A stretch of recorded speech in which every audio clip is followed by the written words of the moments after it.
Cabe abrir o debate. Eu vou ver se há aqui, atuando as competências que me foram entregues pela senhora professora Maria Lúcia Amaral, há aqui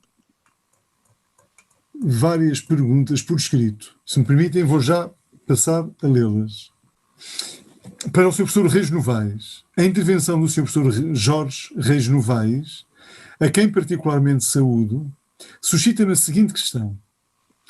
O Tribunal pode desaplicar, por inconstitucionalidade, a norma restritiva por ser excessivamente aberta? Se sim, a desaplicação não desrespeita ela própria a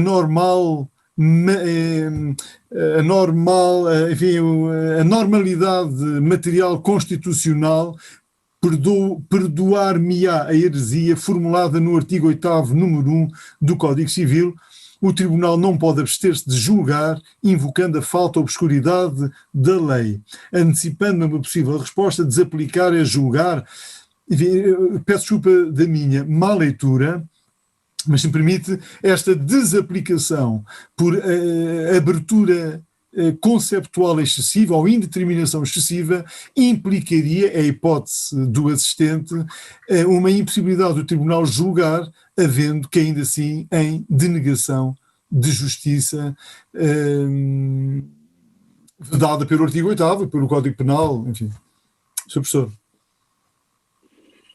Bom, relativamente a essa questão, eu diria que no fundo é aquilo que se passa em todas as situações onde na chamada fiscalização concreta da constitucionalidade os juízes decidem não aplicar uma lei com fundamento em inconstitucionalidade. O que varia aqui é que o fundamento de inconstitucionalidade era a violação do princípio da determinabilidade ou a violação do princípio do Estado de Direito. Portanto, o juiz não se abstém de julgar. Ele simplesmente vai julgar aplicando não aquela norma, mas a norma que ele considera aplicável ao caso, porque aquela foi desaplicada. Depois dessa decisão, naturalmente, haverá os recursos conhecidos no nosso sistema de fiscalização e acabará por ser o Tribunal Constitucional a decidir em última análise, porque nós temos um sistema de fiscalização particular, que é um sistema que dá aparentemente aos juízes o poder de decidir estas questões, mas depois há sempre recurso para o Tribunal Constitucional, portanto quem acaba a decidir é sempre o Tribunal Constitucional e portanto o Tribunal Constitucional confrontar-se-á com a questão jurídica, a norma é ou não inconstitucional por ser indeterminável, e isso foi no fundo aquilo que o Tribunal Constitucional agora fez no caso da eutanásia, considerou inconstitucional uma das normas por violação do princípio da determinabilidade. Obrigado, Sr. Professor. Eu estava enganado, não há mais perguntas, há rasgados elogios, quer ao Sr. Professor Reis Novaes, quer ao Sr. Professor João Oliveira Geraldes. Há duas pessoas com perguntas, claro. Obrigado, Sr. Walter. Sr. Muniz Gonçalves, tem a palavra, por favor. Enquanto o assistente Muniz Gonçalves está a escrever, se me permite, eu dou a palavra, aqui nesta minha tarefa de moderador, a Salomão Abílio. Ativar. Exatamente, muito boa tarde a todos. É um prazer participar aqui, sou angolano, estudante, e perdoem os erros que eu eventualmente vier a cometer ao colocar as questões. Tenho duas perguntas a fazer ao professor Reis Novaes, que é muito lido aqui em Angola, para os estudantes que estudam Direito. Eu gostava de saber se a utilização de conceitos indeterminados e o espaço da respiração, como mencionou na sua preleção, que o legislador deixa à administração, pode gerar uma espécie de insegurança jurídica. Eu reporto-me a casos, há normas restritivas de direitos, liberdades e garantias em que a administração muitas vezes, ao aplicar as normas, aplica de forma arbitrária, se podemos assim dizer. E a segunda questão tem a ver com a densificação de conceitos indeterminados. Há um artigo que eu li aí há uns meses do professor José de Faria Costa, que ele fala que a indeterminação não é mácula nem pecado mortal, mas antes uma realidade que nos faz pensar e trabalhar na densificação desses mesmos conceitos indeterminados. Portanto, gostava de saber porque nós temos um Código Civil em Angola que é de 66, que no fundo é o código que nos foi deixado pelos portugueses e que também utiliza muitos conceitos indeterminados. Muito obrigado. Obrigado. Sr. Professor. Vamos ver, em relação à primeira questão, era que tem que ver com a relação entre indeterminabilidade e segurança. E então, no fundo, é repetir aquilo que tinha dito na minha intervenção. Potencialmente há um risco de insegurança cada vez que se utilizam conceitos indeterminados, cada vez que o destinatário da norma não é capaz de realizar aquilo que de facto lhe está a ser proibido ou permitido. De outra forma, é também impossível não recorrer a alguma indeterminação, porque isso obrigaria o quê? Obrigaria o legislador a fixar de uma forma inequívoca tudo aquilo que só na situação concreta é possível avaliar. Por exemplo, em que condições é que a polícia pode intervir para dispersar uma manifestação? O legislador pode genericamente fixar o quadro, de traçar, digamos, as linhas que devem orientar a atuação policial naquela situação, mas é evidente que só perante o caso concreto é que os agentes em causa, de acordo com o espírito da lei, poderão decidir se devem ou não dispersarem e em que medida. A lei não pode completamente privar a administração de uma avaliação de caso concreto. Aqui há dias, ouvindo um telejornal, a certa altura agora, aqui nos últimos dias, agora com este desconfinamento, censurava-se a intervenção da ASAI, porque dizia-se que a ASAI estava nas esplanadas com uma fita métrica a medir a distância entre as mesas, que era de 2 metros, e portanto estendia a fita e via se estava a ser respeitado ou não e em função daquilo atuava. Isto é, nós podemos criticar a norma se de facto impôs aquela decisão dos 2 metros, porque obviamente porventura seria mais adequado dar à ASAI a possibilidade, nas circunstâncias concretas, ver se havia ou não um risco, digamos, da quebra do distanciamento social. A fixação dos 2 metros tem uma vantagem, não dá lugar a dúvidas, mas também a potencialidade de arbitrariedade pode ser grande, de forma que em qualquer norma restritiva, tirando situações muito precisas, a necessidade de recorrer a alguma indeterminação é inevitável e é positiva. A dificuldade de utilização deste princípio é exatamente saber quando é que se foi para além daquilo que era admissível e que no fundo só pode ser respondido deste ponto de vista. Quando a segurança jurídica dos cidadãos foi posta em causa de uma forma intolerável, mas isto também é um conceito indeterminado, de uma forma inadmissível, quando é que se verificou uma transferência dos poderes do Parlamento para a administração, quando ela não se deveria ter verificado, quando devia ter sido o Parlamento a tomar a decisão essencial, e quando é que aquela restrição se converteu numa restrição excessiva fruto da indeterminação. A segunda questão, recorde-me qual é que seria... Salomão Abílio, tem a palavra, por favor. Sim, a segunda questão tem a ver com a densificação de conceitos indeterminados. Eu fiz aqui menção de um artigo que publicou o professor José de Faria Costa. Exatamente, sim. Sim, no fundo essa posição do professor Faria Costa, no fundo, é aquilo que eu acabei de dizer por outras palavras. De facto, a indeterminação não é má em si mesmo. A dificuldade de utilização do princípio é ver as fronteiras quando é que ela é demasiada na situação concreta, face à situação concreta. Agora, a indeterminação, de facto, em si mesmo, não só não é censurável, como é necessária. É necessário utilizar algum grau de indeterminação. Não, satisfeito, muito obrigado. Muito bem.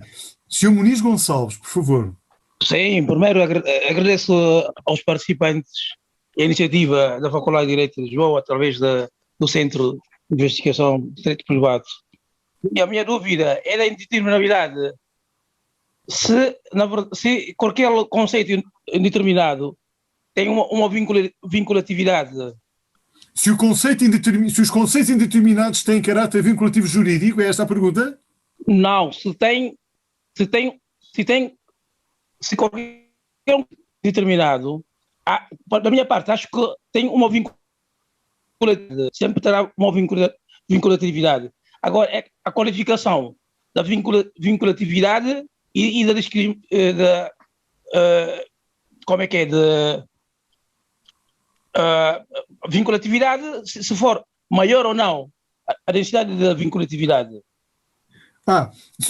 Se o grau de vinculatividade varia consoante o grau da indeterminação do conceito, é isso?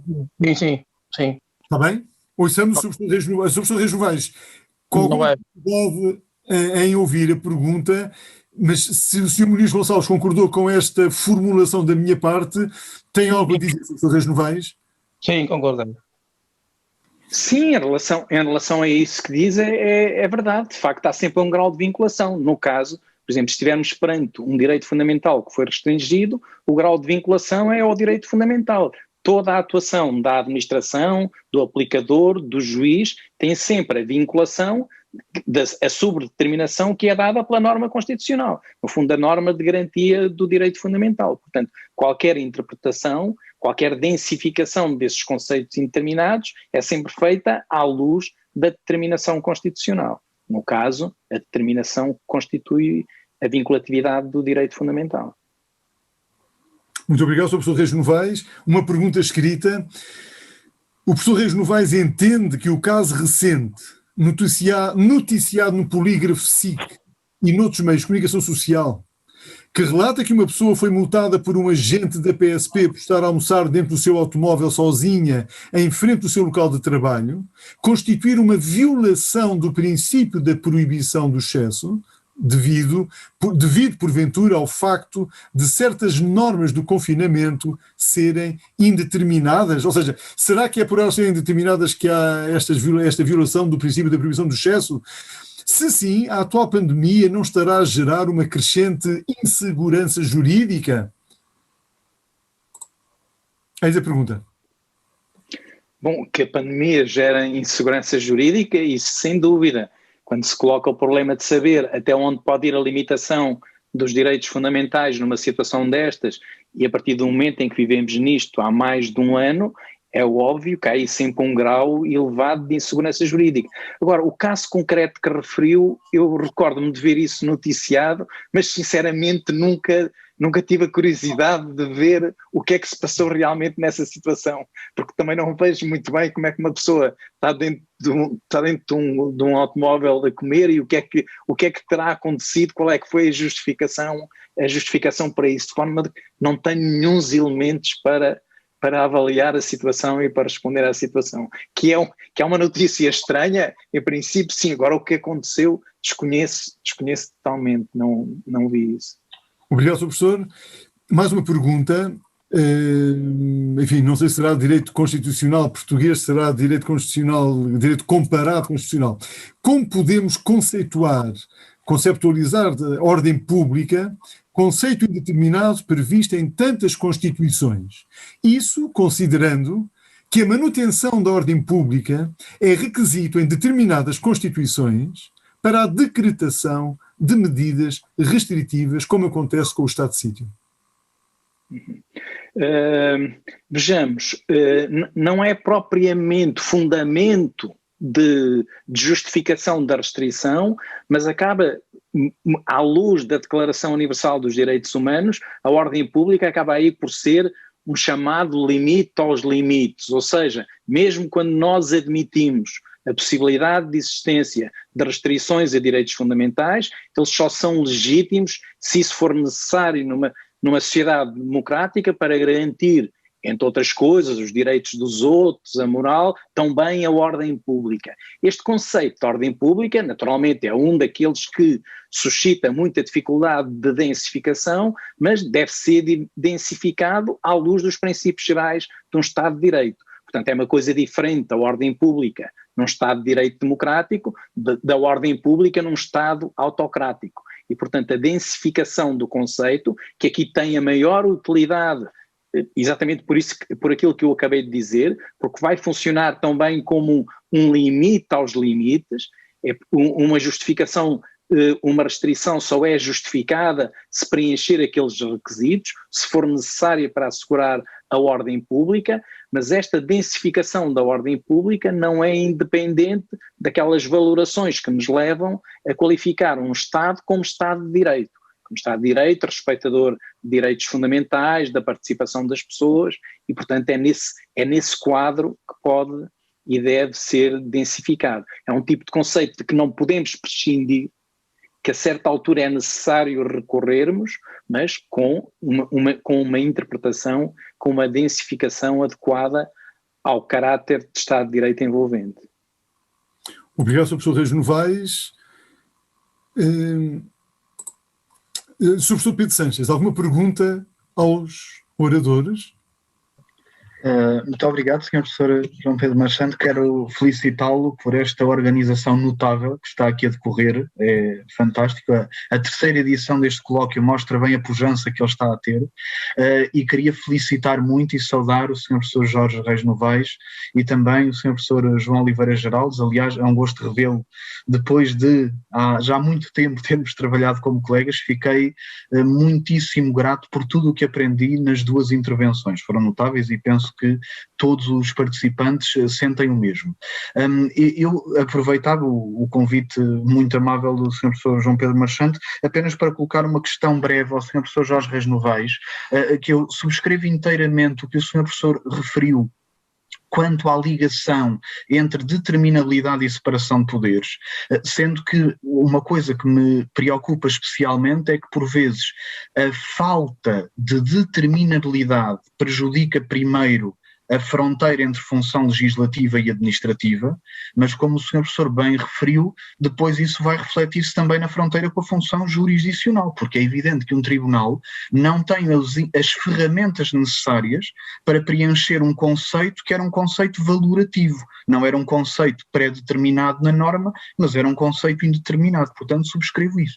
E nessa linha até gostaria de perguntar ao Sr. Professor Jorge Reis Novaes se considera que os acórdãos relativamente conhecidos do Supremo Tribunal Administrativo em matéria do estado de calamidade, portanto no momento de estado de emergência, não serão exatamente um exemplo dos problemas dessa falta de determinabilidade. Só para contextualizar, eu recordo que, independentemente das dificuldades na delimitação material entre o estado de sítio e emergência e o estado de calamidade, isso é um problema material, mas havia depois o problema também orgânico da credencial parlamentar.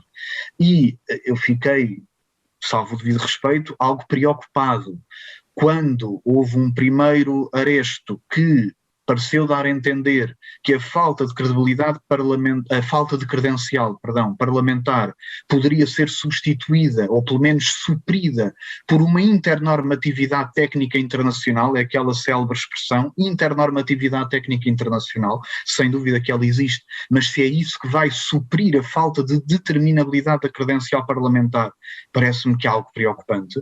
E depois, mais preocupante ainda, o segundo acórdão, aquele acórdão de 31 de outubro, em que, perante a clara inexistência de credencial parlamentar, há lá mesmo uma frase que diz, por um lado, as normas da lei parlamentar que o governo invoca são imprecisas e porosas, isto é a expressão que está no Supremo, no acórdão, mas não é obstáculo, pelo visto, apesar de ser impreciso e poroso, e depois acrescenta mesmo que, em todo o caso, existe uma autorização legislativa parlamentar para a restrição deste direito por ato das autoridades da administração pública. Eu agora, até para não me enganar na expressão, abri o acórdão novamente para ler e não falsear o que lá está. Portanto, a autorização parlamentar é para quê?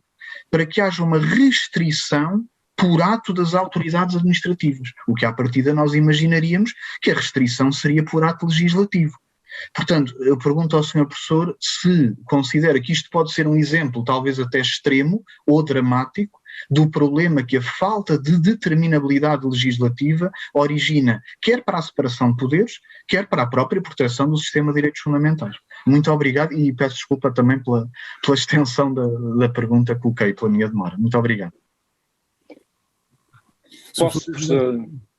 Em relação à primeira questão, acho que não se alongou, mas no fundo eu concordo perfeitamente com aquilo que diz, com as reservas relativamente a essa fundamentação do acórdão do STA. É algo que eu tenho dificuldade em acompanhar, subscrevo inteiramente aquilo que disse. Em relação à segunda, tenho alguma dúvida, porque já não me recordo bem o contexto em que surgiu, mas não sei se ali o STA não está a dizer que a existência daquelas normas na lei de saúde pública e nas leis sobre as catástrofes, se essas não constituem a autorização depois para a decisão das autoridades administrativas. Suponho que seria isso. Aí já não sou tão crítico no sentido de que, por exemplo, agora mesmo fala-se da necessidade, e toda a gente está de acordo com isso, que devia haver uma lei parlamentar especificamente ajustada à situação de pandemia. Ou seja, as leis que têm vindo a ser aplicadas há um ano não estão previstas para esta situação, pura e simplesmente. E, portanto, é algo que não se devia prolongar, sobretudo por mais de um ano. De qualquer das formas, eu duvido que qualquer lei desse tipo, aprovada pelo Parlamento, possa ir muito mais longe em termos de determinação da atividade, da atuação das autoridades de saúde, do que aquilo que vão as outras leis. Isto é, o que esta pandemia veio demonstrar é que estamos numa sociedade em que nós nunca sabemos o que é que está para vir. E a gravidade daquilo que está para vir. E, portanto, qualquer lei tem que dar uma margem de atuação às autoridades administrativas que pode não ser muito diferente daquilo que existe. Agora, que seria necessária essa lei, parece-me indiscutível. Toda esta situação da pandemia levanta inúmeras questões de ordem jurídica, de ordem constitucional. Eu penso que se formou um certo consenso no sentido de que não é justificável a repetição de estados de emergência há 14 meses, uma situação deste tipo. Os estados de emergência estão previstos para 15 dias, e não é por acaso que estão previstos para 15 dias, eventualmente podendo ser prorrogados por mais uns dias, por um ano e tal. É inadmissível, absolutamente inadmissível. A senhora Provedora de Justiça já não está cá agora, mas eu tenho ouvido muitas vezes o Presidente da República dizer que a senhora Provedora de Justiça está a elaborar uma lei sobre esta situação, como se fosse competência da Provedoria de Justiça fazer leis sobre esta matéria. É trabalho da Assembleia da República, sem dúvida, não se percebe, porque é que não é feito, porque é que não tem sido feito. Mas acompanha aquilo que o professor Pedro Sanches disse, sobretudo em relação à primeira questão. Obrigado, Sr. Professor. Sr. Professor Pedro Sanches, algum comentário à resposta que teve? Não, perfeitamente esclarecido. Muito obrigado ao Sr. Professor. Deixe-me só ver se há aqui mais alguma pergunta. Se não houver, e se me permitirem, também beneficiaria da possibilidade de ouvir a lição do Sr. Professor Reis Novaes e do Sr. Professor João Geraldes. Deixe-me só ver se há alguma pergunta da assistência. Se não houver, pedir-vos-ia alguns esclarecimentos. Só um minuto. Não, só um minuto. Não há mais. Se me permitem, posso começar pelo Sr. Professor João Geraldes. Eu digo que são 3 perguntas, mas calculo, Sr. Professor, que sejam de resposta rápida. Primeiro,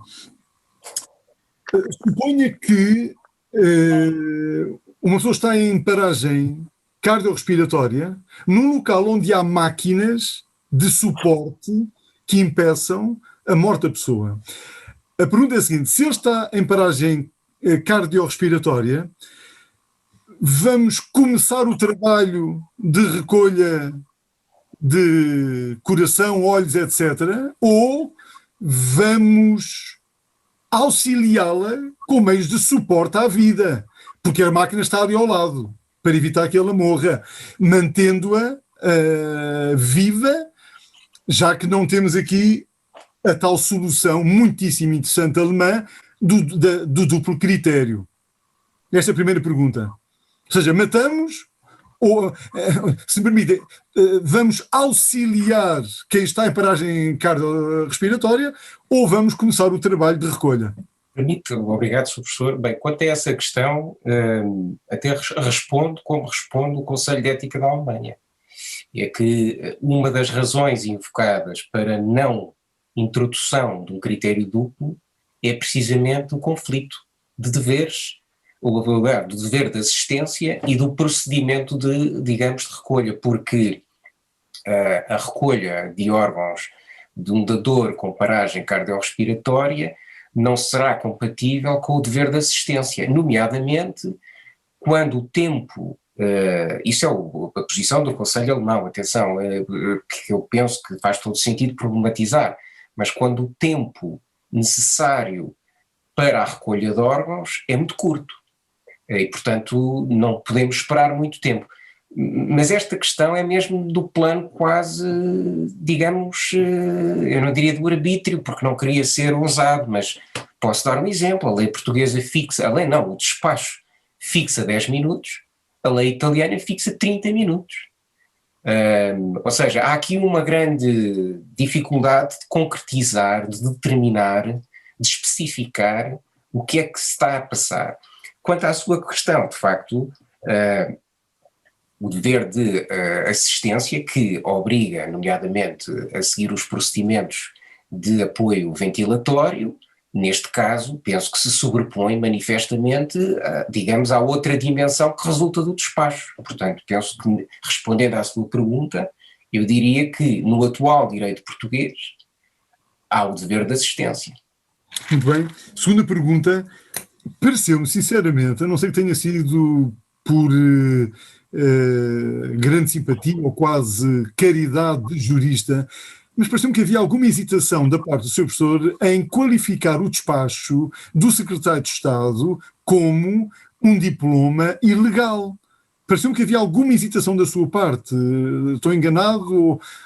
Algo, por outras palavras, há alguma maneira de salvar o despacho, se me permite, da ilegalidade? Salvá-lo da ilegalidade? Muito obrigado por esta pergunta, é uma pergunta decisiva, de facto. Aliás, conhecemos há muitos anos e, portanto, parece que o Sr. Professor interpreta já os meus pensamentos. De facto, eu, como estou neste momento a escrever sobre o assunto, não me quis pronunciar concretamente quanto a essa situação. Mas, como digo, até pretendendo beneficiar de um eventual debate que pudesse surgir, eu penso que, de facto, é de duvidosíssima legalidade este despacho. E com todas as consequências que isso pode ter a variados níveis, não é? E, portanto, é uma matéria que eu diria o seguinte, se me permite, não foi hesitação, mas sim cautela. Porque eu acho que essa situação é de tal forma grave que, de facto, como jurista, neste momento, enfim, vem apresentar linhas de reflexão. O que é facto é que eu apontei um caso análogo, e o Sr. Professor há pouco, por lá, certamente referiu que na Alemanha existia um critério duplo, e não é. Na Alemanha é critério unitário, mas posso dizer o seguinte, para evitar esses problemas, em Espanha e em Itália, nomeadamente em Espanha, em 99, foi alterado o Real Decreto a propósito da declaração de morte, em que se vem prever os dois critérios, para evitar precisamente esses problemas de dúvida e de legalidade e de ilegalidade, que é a última coisa que se quer neste domínio.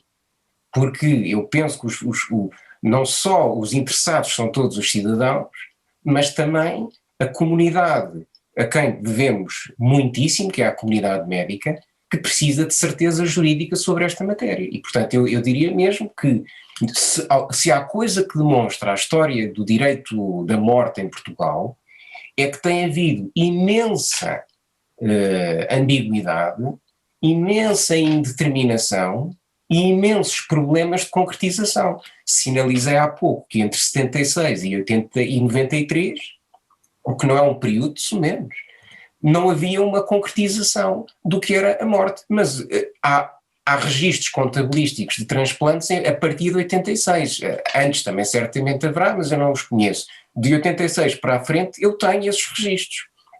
A situação atual É uma situação que eu posso dizer que neste momento já há situações de transplantes ao abrigo desse despacho, uma vez que eles estão inclusivamente contabilizados pelo Instituto Português do Sangue e da Transplantação, e portanto neste momento eu diria que o sistema está a funcionar.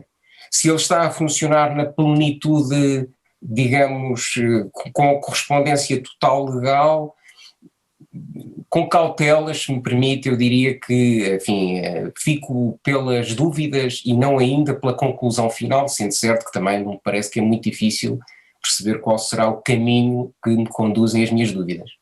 Obrigado, Sr. Professor. Eu tinha umas perguntas ao Sr. Professor Reis Novaes, mas há uma candidata a falar, por isso logo se verá se eu tenho tempo, é a Sra. Dona Elaine Dimas Camacho. Pode falar, por favor. Elaine Dimas Camacho. Consegue falar? Já pode formular a pergunta, por favor.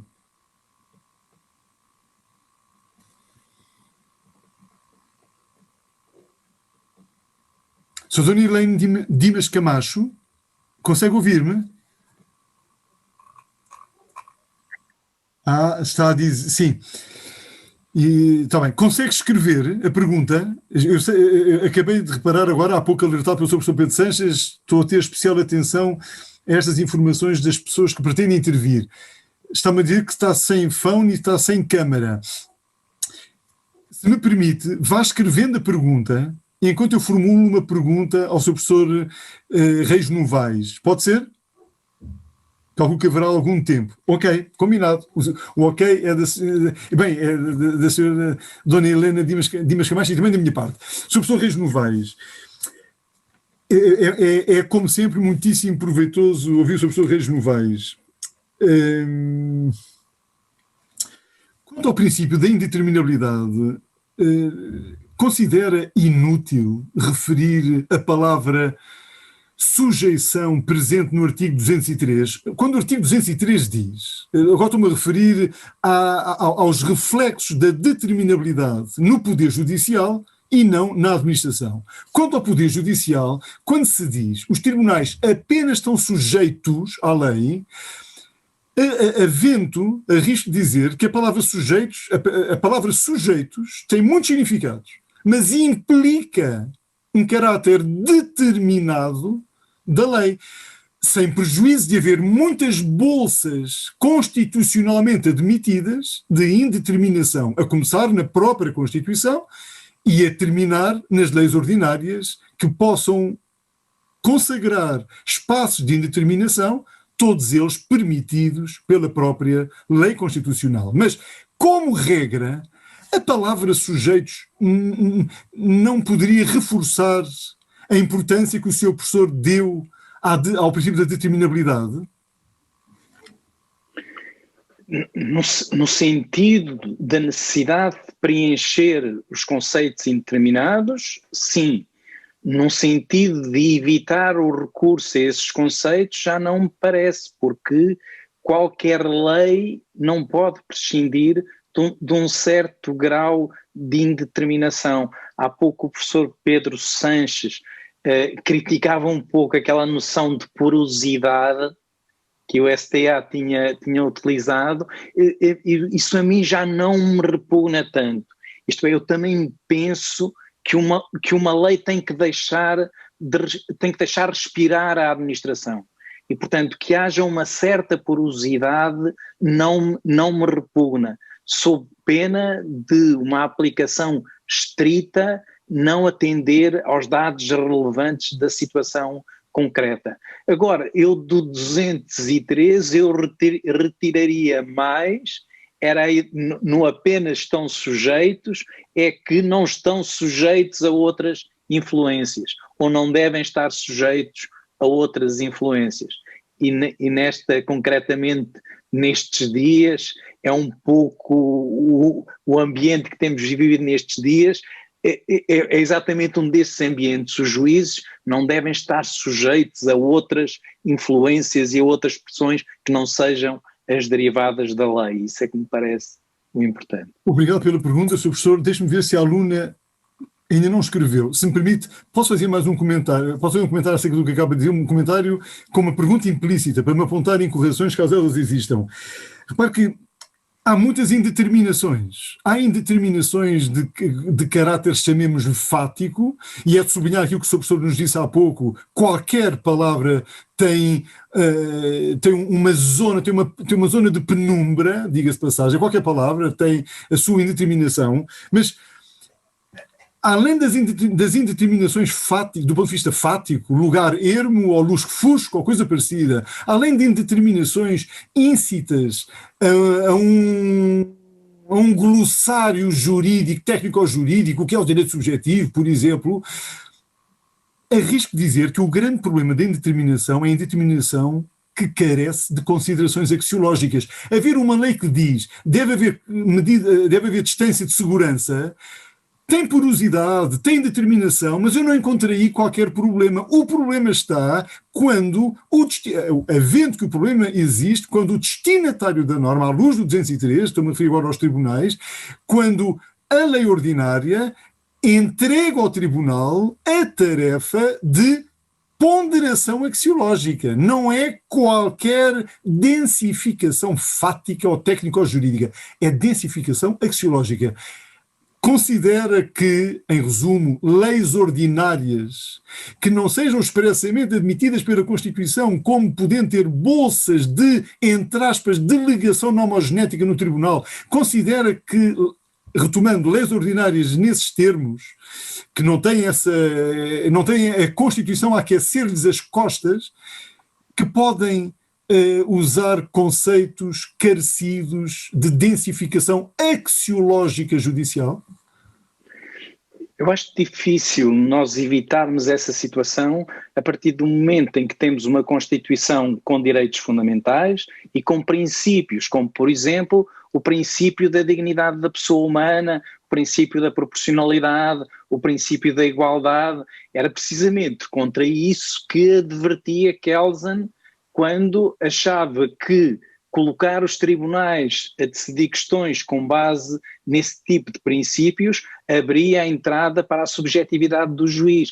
Mas, de facto, é o que temos desde a segunda metade do século XX. É estes princípios, como princípios estruturantes num Estado de Direito, relativamente aos quais é inevitável essa dimensão axiológica. A reserva que eu faria é que, quando faz esse tipo de avaliações à frente, o juiz deve colocar não as suas próprias convicções, as suas próprias valorações pessoais, mas aquelas que decorrem de uma Constituição inclusiva, de uma Constituição de Estado de Direito, onde aqueles princípios têm que funcionar para todos e não para apenas uma fração em particular. Agora, que a dimensão axiológica numa Constituição como esta me parece inevitável e, de certa forma, até desejável.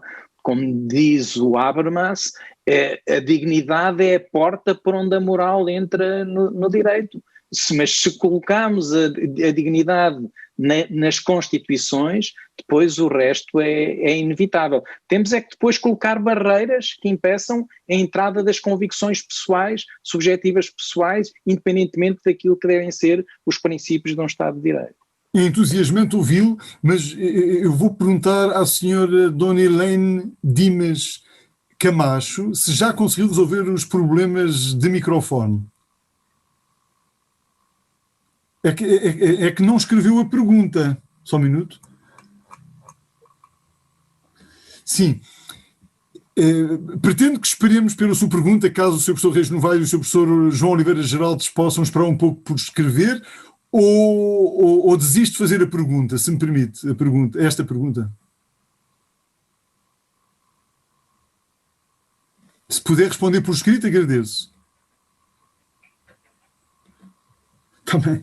Muito obrigado. Sr. Professor, eu peço desculpa, mas já que a Sra. Dona Helene Dimas Camacho não intervém, permite-me o abuso de fazer só mais uma perguntinha.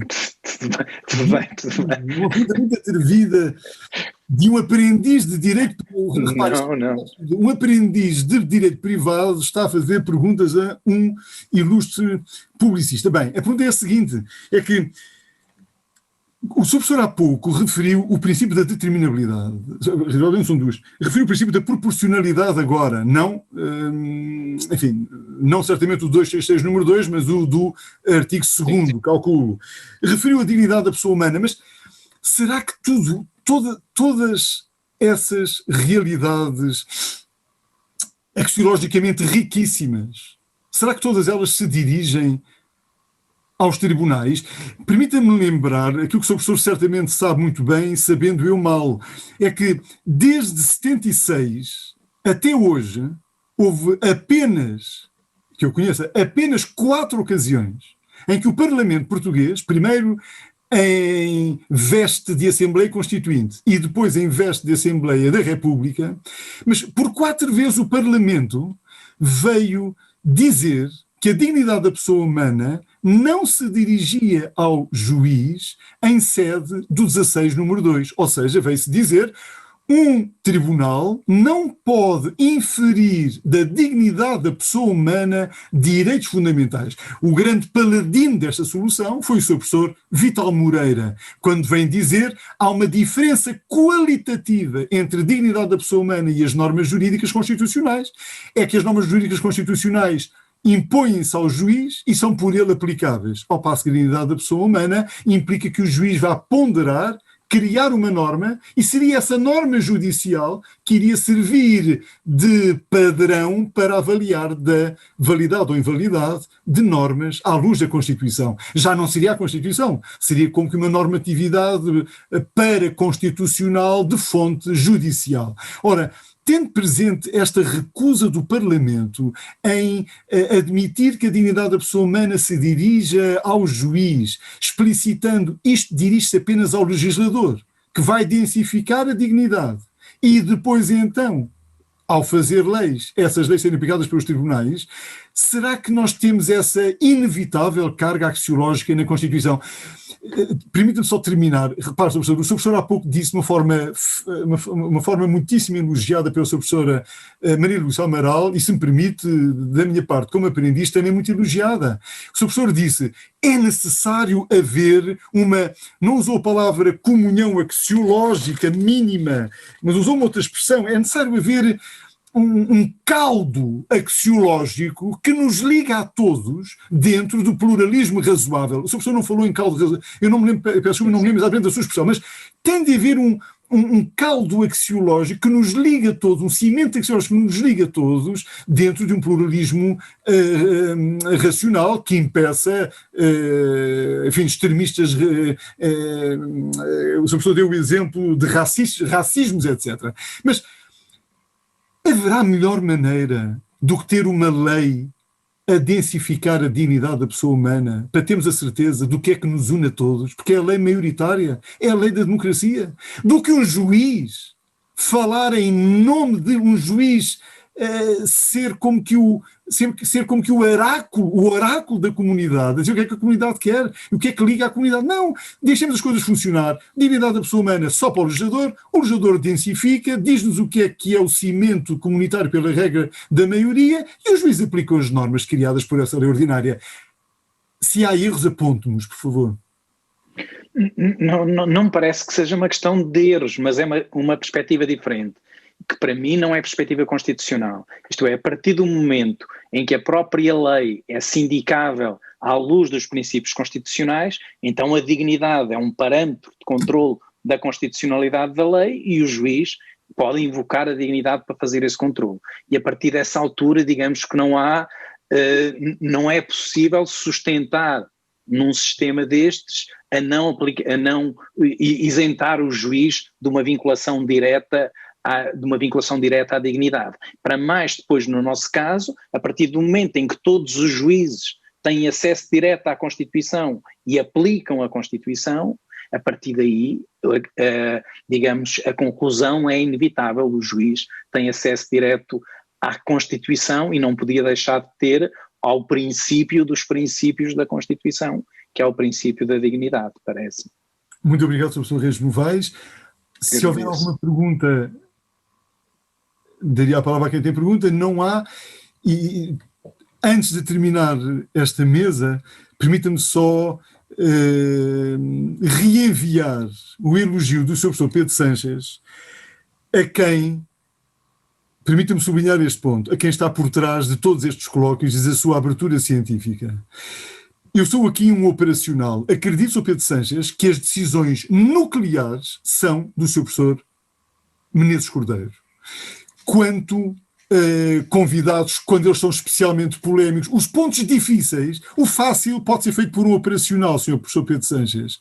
O difícil, homenagens a pessoas polémicas, convidados polémicos, o difícil é do professor Menezes Cordeiro.